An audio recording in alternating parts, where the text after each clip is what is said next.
Pergunta 91, lerei a pergunta, os irmãos leem a resposta, em uníssono. Pergunta 91 diz assim: qual é o dever que Deus requer do homem? Resposta.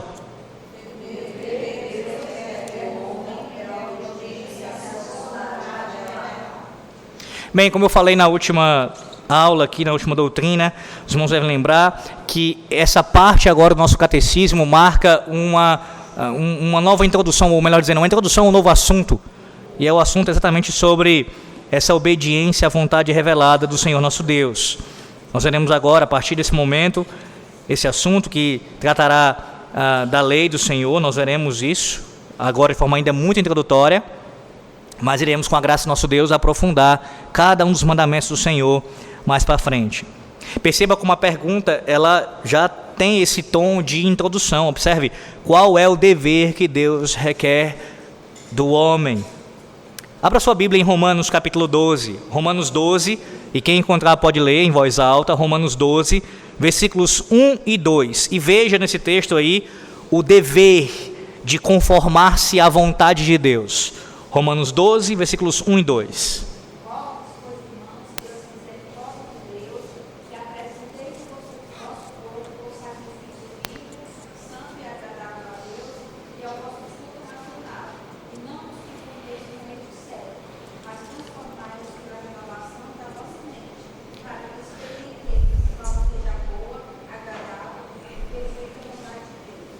Perceba, esse texto ele é bem importante para esse assunto com relação a se conformar à vontade de Deus, não apenas porque explicitamente o apóstolo Paulo diz isso nos versículos, acerca de nós nos conformarmos à vontade do Senhor, mas também pelo contexto em que esse texto aparece.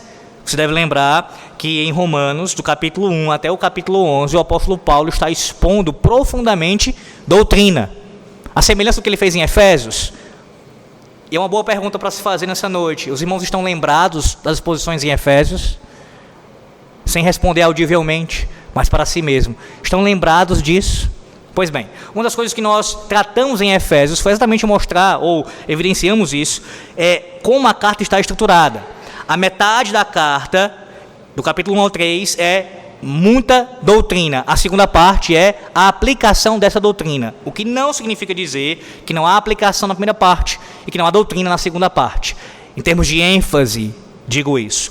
Semelhantemente ao que ocorre em Romanos. O apóstolo Paulo, depois de expor bastante doutrina nos capítulos 1 a 11, a partir do capítulo 12 ele vai começar a fazer o quê? Várias aplicações desta doutrina.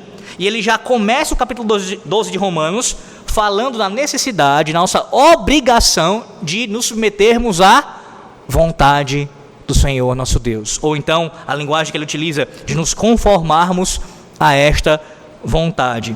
E de forma imediata, o que deve vir à sua mente, à luz do contexto de Romanos 12? Ora, o que Paulo acabou de explicar. Do capítulo 1 ao capítulo 11, você, embebido daquele ensino, tomado por aquela doutrina, já cheio daquilo, conhecendo bem a vontade de Deus, agora, portanto, coloquem em prática. A partir do capítulo 12, é o que ele vai fazer, uma série de aplicações. Esse é o contexto imediato do que Romanos 12 está falando. Mas, obviamente, essa fala do apóstolo Paulo se aplica a toda a revelação divina, a toda a Escritura Sagrada. Essa é a nossa obrigação, esse é o nosso dever, de submeter à vontade revelada do nosso Deus. Veja isso em Miqueias capítulo 6, Miqueias 6, versículo 8, um texto muito conhecido. Observe como é claro aqui o profeta, Deus fala pelo seu profeta, aqui na Antiga Aliança. Miqueias 6, versículo 8.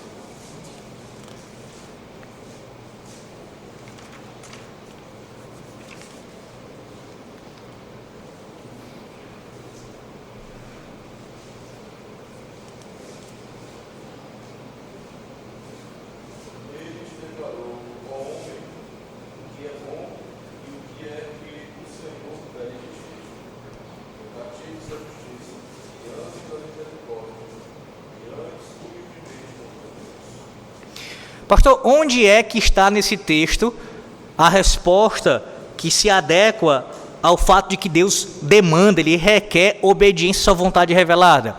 Quando você conhece o que significa as expressões que o Miqueias está utilizando aqui, isso fica claro para os seus olhos, aos seus olhos. Eu espero que você hoje entenda isso. Praticar a justiça e amar a misericórdia é uma síntese profética aqui por meio do profeta com relação à segunda tábua da lei. Ou seja, do 5º mandamento ao 10º mandamento, você pratica a justiça e ama a misericórdia quando você guarda esses mandamentos. Do 5º ao 10º. Preciso lembrar? Preciso. Vamos lá, mais uma vez. 5º mandamento diz o quê? Honra o teu pai e a tua mãe. Não é isso que diz o mandamento? Honra ao teu pai e a tua mãe, para que se prolongue os seus dias na terra que o seu Deus te dá. Lembre-se que esse mandamento se aplica apenas a pai e mãe, mas a todas as autoridades que Deus colocou sobre nossas vidas. 6º mandamento, irmãos, qual é o 6º mandamento? 6º mandamento, qual é? Não matarás. 7º mandamento? 8º mandamento? 9º mandamento? 10º mandamento? Não cobiçarás. Em síntese, vamos aqui resumir. Quando nós cumprimos esses mandamentos, nós estamos, com a graça de Deus, amando a misericórdia e praticando a justiça. A última parte do que o profeta diz, andar humildemente com Deus, é um resumo do quê? Da primeira tábua. Não ter outros deuses, não praticar um falso culto, não usar o nome de Deus em vão, e guardar e lembrar do dia do Senhor. Tudo isso pode ser resumido em andar humildemente com Deus. Então, Miqueias 6:8, a semelhança do que o nosso Senhor faz nos evangelhos, você lembra disso? Ele resume o decálogo como? Amarás o Senhor teu Deus sobre todas as coisas e amar o teu próximo como a ti mesmo. Isso é uma síntese do decálogo. A semelhança disso é o que você encontra em Miqueias 6:8. É mais uma síntese do decálogo. O nosso dever para com o nosso Deus e para com o nosso próximo.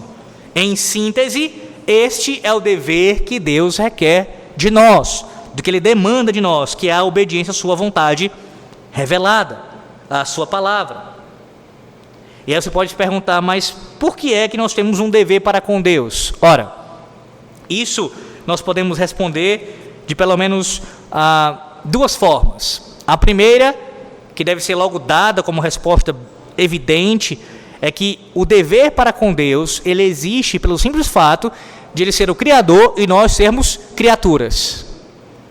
Quando você tem essa resposta bem clara em sua mente e entende o que ela significa, você já anula aqui qualquer tipo de argumento que diz assim, só os crentes, só a igreja deve obedecer a Deus, deve obedecer a Cristo. Claro que não. Toda a criação deve se submeter à vontade do Senhor Deus, o que inclui também os ímpios, os descrentes. Tanto é que a Bíblia os coloca em que condição? Em condição de rebelião. Eles estão em rebelião contra Deus. Estão indo contra a vontade de Deus. Então, a obrigação é para todos. E qual é a causa primeira? Deus é o Criador.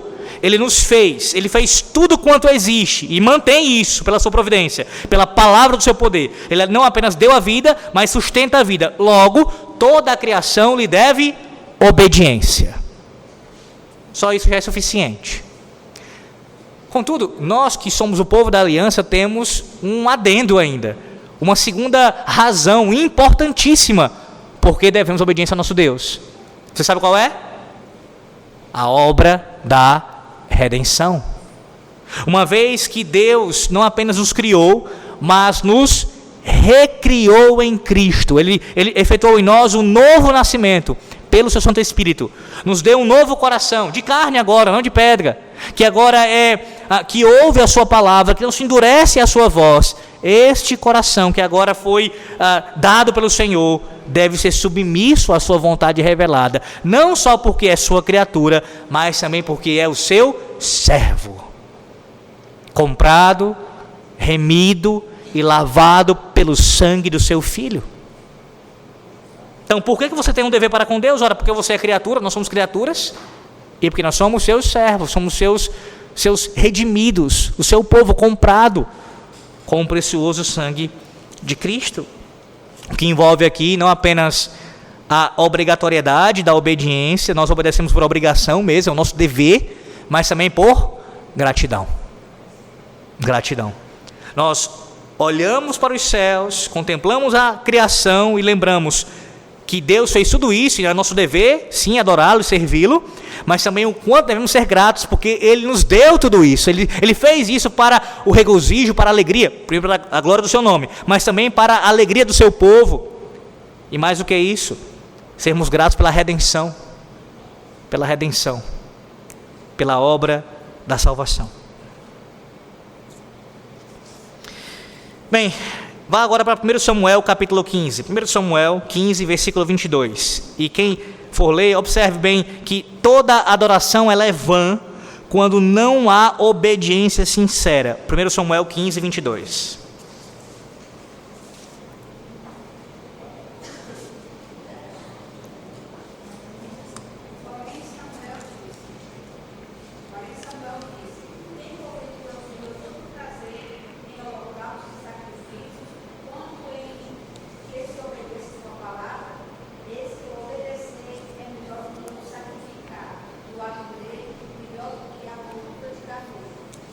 Infelizmente, há quem entenda passagens como essa, e até outras que nós cantamos aqui nos Salmos, de uma maneira equivocada.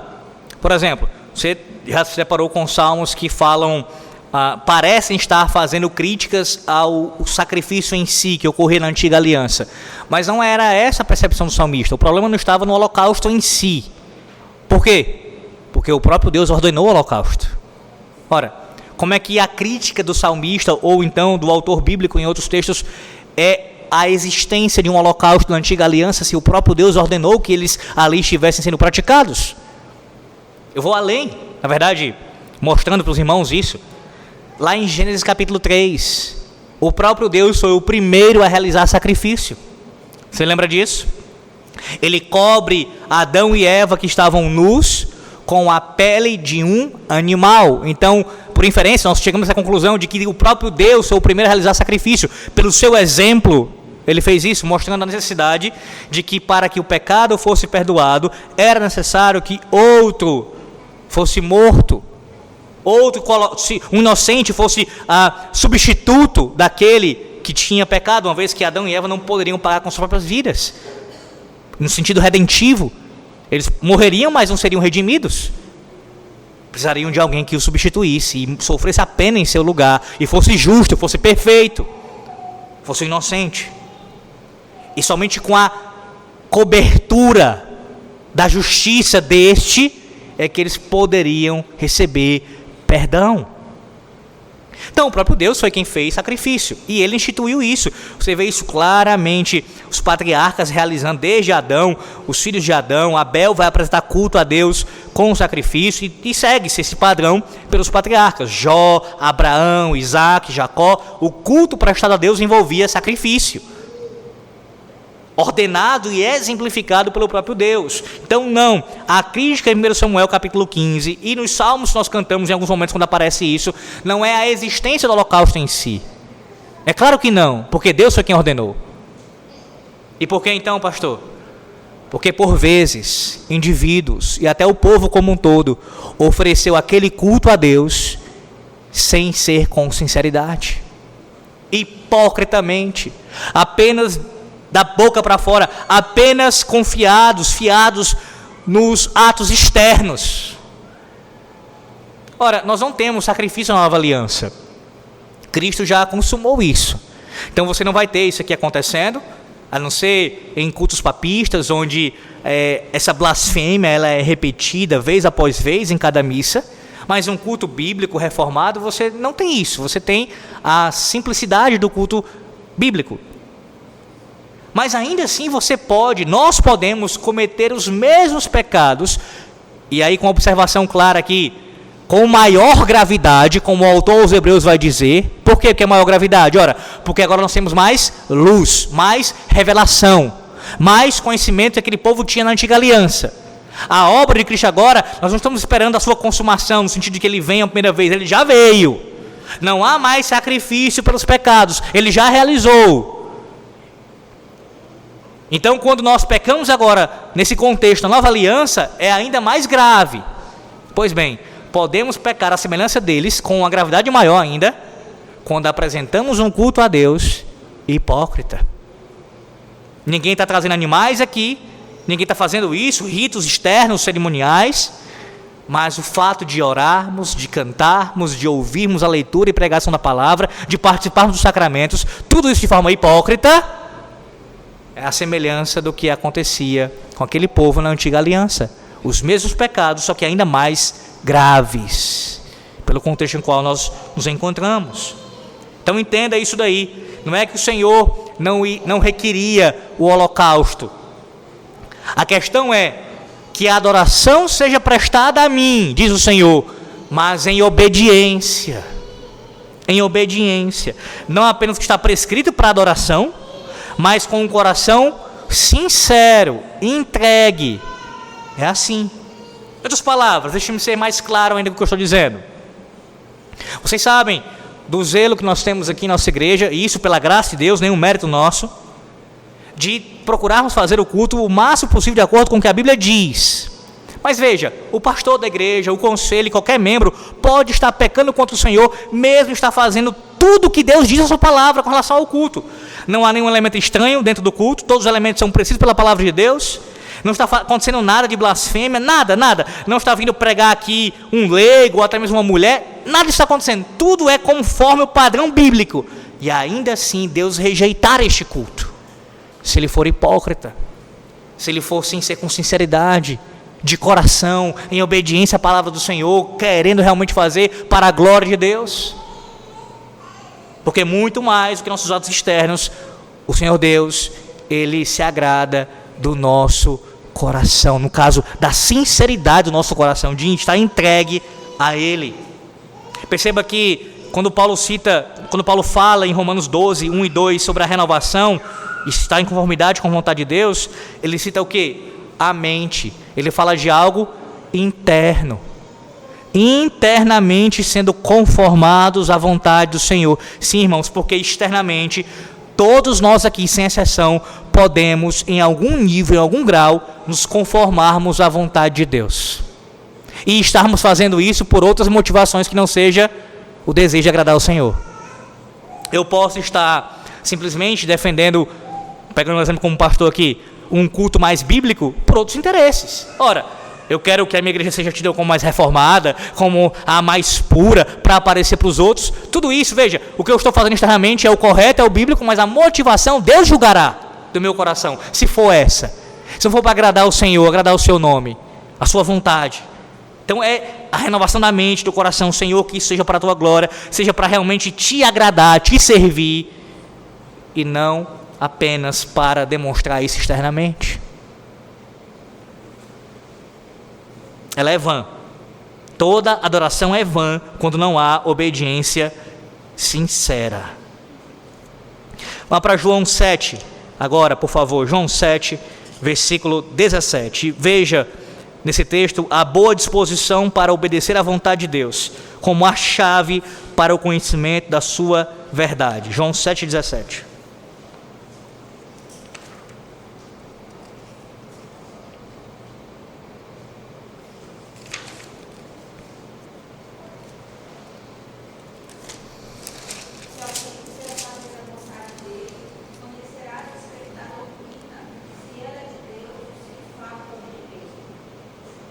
Veja, nós só podemos de fato estar em conformidade com a vontade do Senhor nosso Deus quando nós estamos tendo uma disposição de conhecer a Deus verdadeiramente com a intenção de obedecê-lo.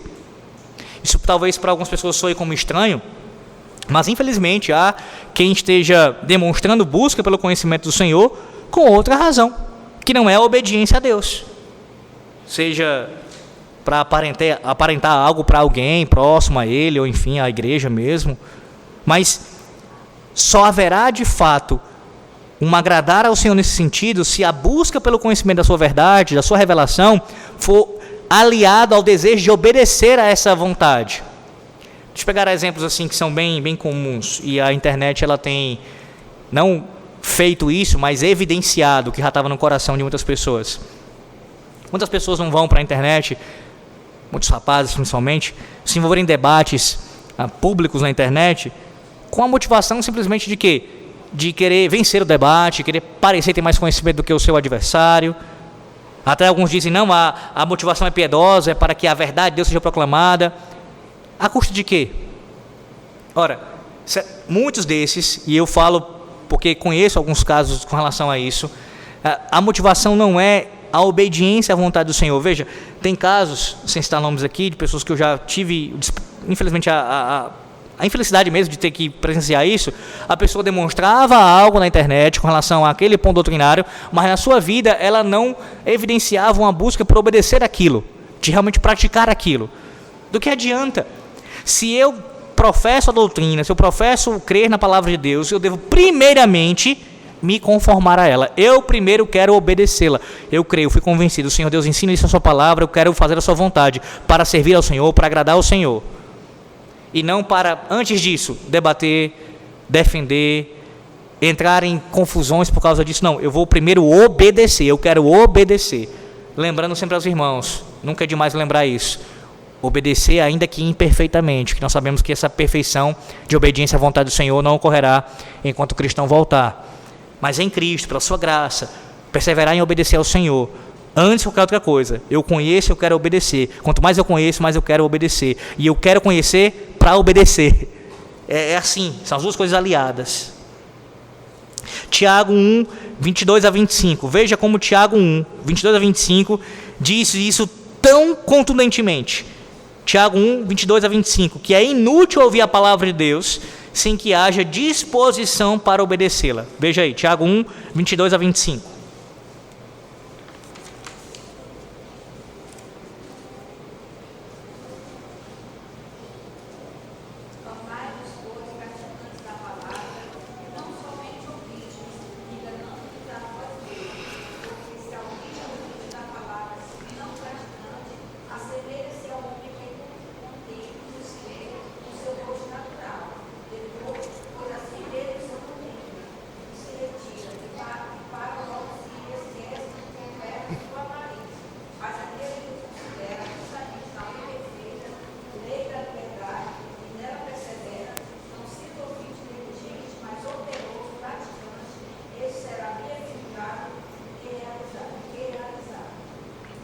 Então veja, que utilidade há alguém conhecer cada vez mais a vontade do Senhor revelada e ainda assim não ter o desejo de obedecê-la?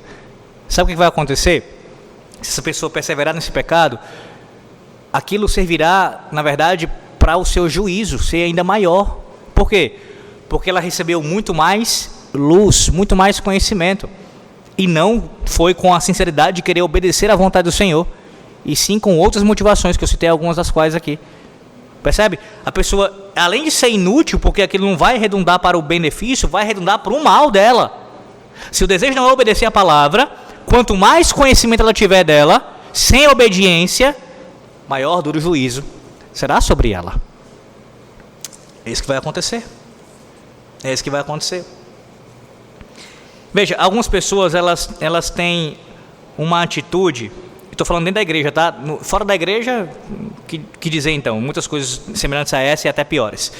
Mas dentro da igreja, há pessoas que às vezes se comportam e elas exprimem algumas falas, expressam algumas falas como se fossem possível você escolher o que você pode obedecer na palavra de Deus. E uma das formas de fazer isso, eu tive que lidar com isso recentemente, foi até hoje mais cedo. Veja, pessoas que usam a seguinte expressão: você pontua, olha, isso aqui está sendo errado, isso aqui está sendo pecaminoso, isso aqui é pecaminoso. Por quê? Biblicamente, por isso. Aí uma resposta comum de você ouvir de uma pessoa que não está querendo se conformar à vontade revelada de Deus: Deus sabe o meu coração. Você não conhece o meu coração. Então eu quero que você perceba a natureza do argumento. Veja como o argumento ele tem uma natureza que é escapatória mesmo, de fugir, de sair pela tangente. Porque de fato, qual é o homem, mesmo sendo pastor, que pode asseverar: eu conheço seu coração, eu sei o que você está pensando, o que está passando no seu coração, eu sei essa motivação. Ou seja, quando a pessoa diz isso, ela já cria uma barreira que é intransponível. De fato, eu não conheço seu coração, eu não sei o que se passa nele, eu não tenho como julgá-lo. Só Deus pode fazer isso. Se eu tentar ser senhor da sua consciência, eu estarei pecando contra Deus. Só que esse é um argumento de tentativa de escapar da situação. Por quê? Porque quando alguém, e aí estou falando por mim com relação a isso, está dizendo isso está errado e mostrando a atitude com base bíblica, eu estou comparando o que está sendo feito e dito com o que a Bíblia diz. Então, aquilo que pode ser julgado, e a Bíblia nos autoriza a fazermos, todos nós, especialmente aqueles que Deus colocou na igreja para isso, aquilo que é externo, nós podemos, e não só podemos, devemos julgar, essa pessoa deveria submeter ao que a palavra está dizendo. Ao que a palavra está dizendo. Percebe? Enquanto nenhum homem pode dizer acerca do seu coração, no que se passa no seu coração, qualquer um pode, um cristão que tem o Espírito Santo de Deus, o discernimento de Deus na vida, e ainda mais o pastor da igreja, dizer: essa atitude, isso você está dizendo, isso você está fazendo, está indo contra a palavra de Deus, por isso. Apelar para o coração aqui não cabe, porque está sendo demonstrada uma evidência externa, um comportamento pecaminoso que tem que ser julgado e tratado. É apenas uma fuga para que não haja o quê? Tratamento. Como eu já tive que lidar com ninguém que esteja aqui, tá? Nem ninguém que está aqui presente, e nem mais em nossa igreja. A pessoa dizer para mim, dentro dos meus olhos, falar para mim, eu disse: isso tem que ser tratado, fulano. E a pessoa dizer: eu não quero tratar. Essa pessoa, pelo menos, ela foi sincera, pecaminosamente sincera, mas ela não teve ali nenhum tipo de dificuldade de dizer assim: não, ela foi sincera, eu não quero tratar. É o que essa outra pessoa me disse, sem ser com essas palavras, quando disse: é o meu coração. Ela está dizendo para mim: eu não quero tratar, eu não lhe dou autorização para tratar, eu não vou tratar, vai ficar assim o problema.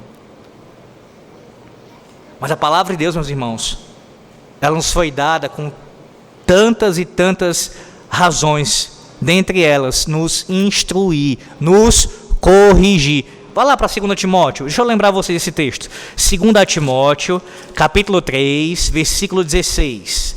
2 Timóteo 3, 16. Toda a Escritura é inspirada por Deus e útil para o ensino, para a repreensão, para a correção, para a educação na justiça, a fim de que o homem de Deus seja perfeito e perfeitamente habilitado para toda boa obra. Então, a Escritura Sagrada, ela é dada ao povo da aliança com estes objetivos aqui, dentre outros: ensino, correção, repreensão. Para quê? Pelo simples prazer de repreender, como se houvesse prazer nisso. Corrigir por corrigir? Não. Para que sejam o quê? Conformados à vontade revelada de Deus. Estou frisando isso, a vontade revelada de Deus, não só porque é o tema aqui dessas perguntas que seguirão no catecismo, mas você consegue fazer a diferença entre vontade decretiva e vontade revelada. O nosso catecismo não está falando sobre nós sondarmos os decretos do Senhor. O que foi que Deus decretou lá na eternidade para a minha vida de forma particular sobre esse ponto aqui? Será que eu vou viver até tantos anos? Será que... Não é sobre coisas que não nos foram reveladas. Sobre estas coisas, isso é mera especulação. É uma curiosidade vã, que chega a ser pecaminosa. Deus requer que nós nos debrucemos sobre a sua vontade revelada, o que está aqui nas Sagradas Escrituras. É aqui que você deve conhecer. Isso que você deve se debruçar, estudar e aprender é a palavra revelada, a vontade revelada, que é a sua palavra escrita, e assim ser conformado a ela. Veja, como eu disse, né, alguns fazem essa tentativa de escolhas, como se eu pudesse escolher isso ou aquilo outro. Não existe. O texto diz, 2 Timóteo 3,16, toda a Escritura. Aqui nós temos sendo ensinado a nós, não apenas a suficiência das Sagradas Escrituras, mas também a sua totalidade. Que é uma doutrina que, infelizmente, ela ficou esquecida após a reforma, mas também foi ensinada por nossos pais reformadores. Toda a Escritura, no sentido de que estamos falando da sua suficiência, nada nós podemos acrescentar, nem retirar dela, porque isso é pecado, mas também é toda ela, não é parte dela, é ela em sua totalidade. Antigo e Novo Testamento, todos os textos, sem exceção. Então eu não posso fazer aqui começar a fatiar, só um novo, antigo não, ou só o que Jesus falou, esse aqui não, ou então, esse mandamento é mais fácil obedecer, esse nem tanto, eu deixo de lado. Não, toda a Escritura, eu devo conhecer e aprender, e praticar, toda ela. Último ponto. Vá para Tiago 4,17 agora. Tiago 4,17. E veja como é pecado deixar de fazer a vontade de Deus quando a conhecemos. É pecado deixar de fazer a vontade de Deus quando nós a conhecemos. 4,17, Tiago.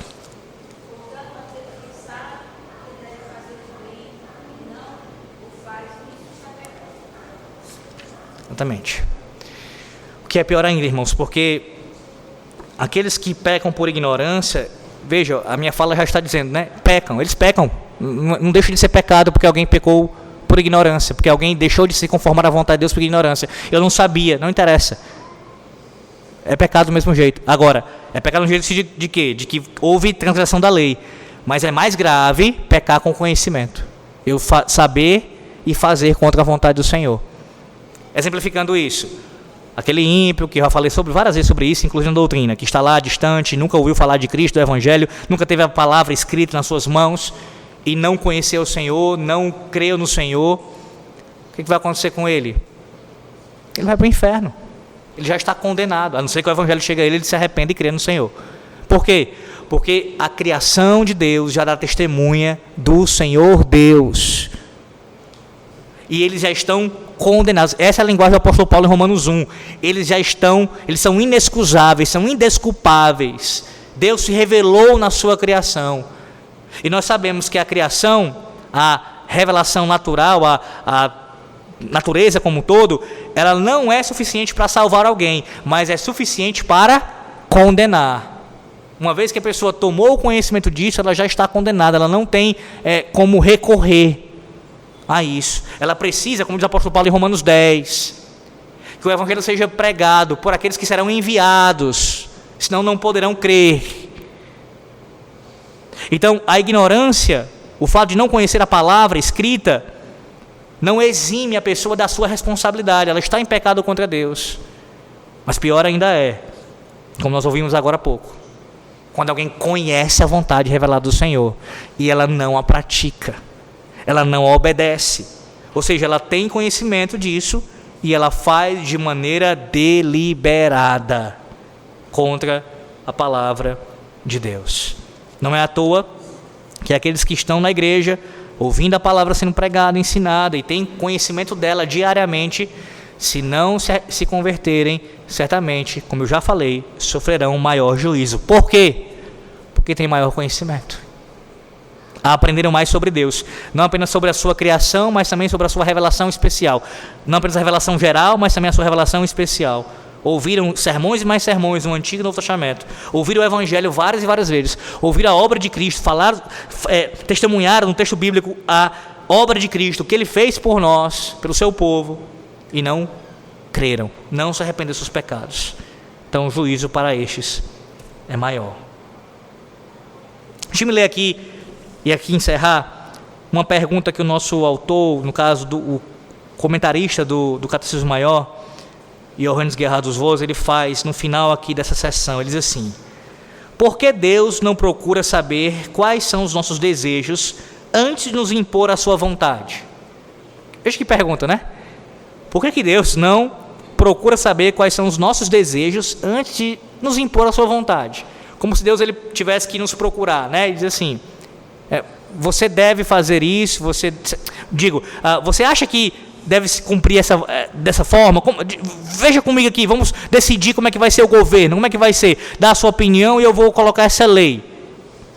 Resposta: temos a tendência de esquecer que Deus não governa o universo pelo regime da democracia, palavra tão defendida, tão amada, tão benquista por muitos em nossos dias. O reino de Deus, eu não sei se você sabe disso, eu vou falar para você agora, se você não sabe ainda. O reino de Deus não é uma democracia, mas é uma monarquia absolutista. Deus é soberano. Ele tem autoridade total, absoluta e imutável sobre as suas criaturas. Não compete decidir se gostamos ou não dos seus mandamentos e leis. Compete-nos apenas obedecer-lhes, gostemos ou não deles. Apenas porque são a revelação da vontade de Deus. Tentar colocar Deus no mesmo patamar que nós, como se Ele nos devesse satisfação, ou como se pudéssemos criticar ou questionar as suas exigências, é irreverente, irreligioso e maligno. Maligno. Como eu falei no início, o simples fato de ser Deus quem Deus é, ser Deus, isso já nos impõe obrigatoriamente a obediência à sua vontade. Nos impõe. O fato de que Ele nos redimiu dos nossos pecados, isso nos impõe duplamente a obediência a Ele e gratidão a Ele. E assim cumprimos a sua palavra. Que loucura é quando alguém ousa, mesmo em sua mente, quanto mais em sua fala, questionar o mandamento de Deus. Achar que esse mandamento está sendo injusto, ou até mesmo intransigente. Ora, se nós, em nossa condição de autoridade, pensando em nossos lares, o nosso pequeno reino ali, nossos lares, aqueles que são cabeças dos lares, principalmente os homens aqui, debaixo da vontade divina, é claro, nós impomos a nossa vontade e dizemos que as coisas vão ser assim. Ou não é? Quanto mais o dono do universo, aquele a quem você deve a vida, e deve 2 vezes a vida, a sua existência e a sua eternidade, a sua salvação. Como é que ele não pode? É natural, irmãos, é uma coisa tão assim, esse tipo de assunto, quando o pastor tem que lidar com isso, essas explicações, é como se eu estivesse tentando explicar para vocês que o céu é azul, ou que a grama é verde. É tentar explicar isso para os irmãos. Deus é soberano, logo, a sua vontade é imposta a nós. É o tipo de situação que você não precisa explicar. Você deveria já, só em ouvir, entender e aplicar. Deus governa, Deus é Senhor, Deus é soberano. Logo, a minha postura em relação a isso é me submeter à sua vontade. A sua vontade que foi revelada a mim. Um último ponto, que é bem rápido, tá? Que eu disse que já ia concluir, só um conselho aqui em cima disso, para servir para as próximas perguntas e respostas, os irmãos lerem bem inteirados disso. Estamos falando sobre o quê? A vontade revelada do Senhor Deus.